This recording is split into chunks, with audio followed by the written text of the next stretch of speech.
Tuan Yang di-Pertua, memandangkan ini adalah ucapan pertama saya dalam bahas Siti Diraja semenjak dipilih sebagai wakil rakyat. Saya ingin merekodkan pendirian saya berkenaan Perjanjian Malaysia 1963.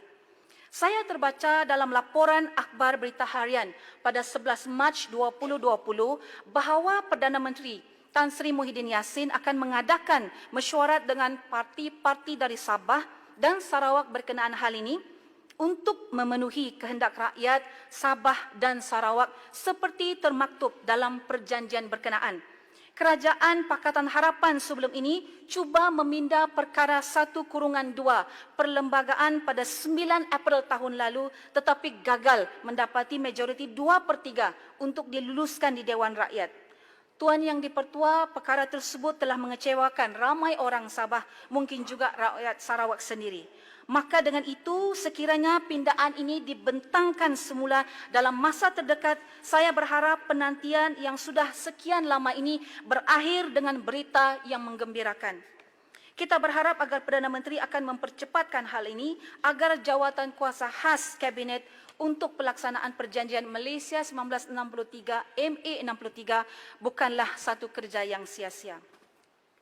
Tuan Yang di-Pertua, ketika kita membangga-banggakan kemajuan pesat selepas hanya 5 dekad membentuk sebuah negara, amatlah menyedihkan sebahagian besar dari negara yang dibentuk pada 1963 ini sebenarnya masih merayu-rayu meminta pembangunan jalan raya berturap, merayu meminta penggunaan air bersih, merayu-rayu meminta bekalan elektrik.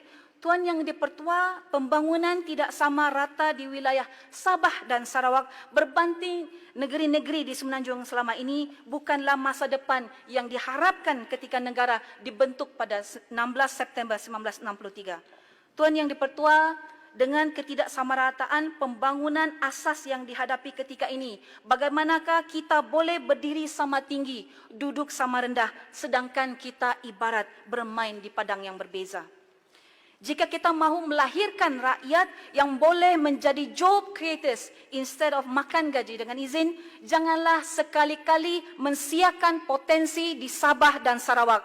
Dengan sumber yang sangat banyak, jika wilayah Sabah, Sarawak dibangunkan dengan holistik dan lestari, tidak keterlaluan jika saya katakan Sabah, Sarawak boleh menjadi wilayah yang menyediakan peluang pekerjaan kepada seluruh rakyat Malaysia kelak.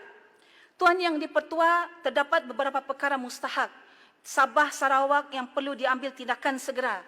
Saya selaku ahli parlimen muda dari Sabah, saya juga punya impian untuk bercakap tentang perkara-perkara yang lebih sophisticated. Hal-hal baru yang diwar-warkan oleh anak muda zaman ini. Tetapi malangnya saya terpaksa mengambil langkah ke belakang kerana kedudukan kami yang masih ketinggalan. We are not on par progressive with Semenanjung. They are talking about renewable energy, artificial intelligence and all those cool stuffs that we are way behind.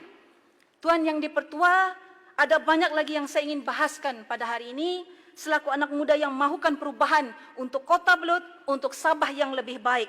Namun kita dahulukan perkara yang lebih penting dan yang lebih perlu segera diselesaikan pada waktu ini.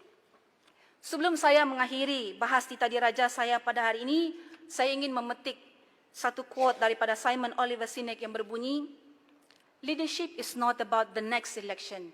Leadership is about the next generation." Sekali lagi saya bagi pihak Kota Belud ingin mengucapkan terima kasih di atas peluang untuk berbahas Siti Diraja pada hari ini. Saya juga ingin merakamkan kepada semua frontliners yang telah bertungkus lumus menjaga keselamatan kita semua. If we are given great power, we should be capable enough to handle it and use it with fair and square. Sekian wabillahi taufiq wal hidayah. Assalamualaikum warahmatullahi wabarakatuh. Kota Belud menjunjung kasih. Terima kasih Yang Berhormat.